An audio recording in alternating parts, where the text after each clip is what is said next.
Just like we learned to create variables, let's dive into the rules for naming them. You can't just name a variable anything. There are important rules to follow. Why do these rules exist? They help compilers and interpreters identify variables clearly. Most programming languages share these rules for consistency and clarity. Knowing these rules prepares you for interview questions about variables, no matter the language. Remember, variable names should start with a letter or underscore.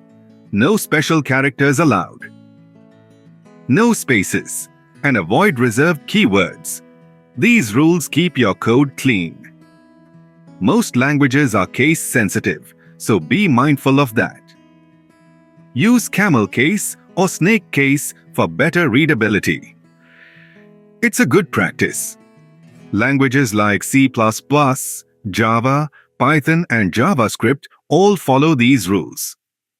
But watch out for exceptions like VB.NET and Sql, which are a bit more flexible. In the end, these rules aren't random. They ensure your code is readable and compatible.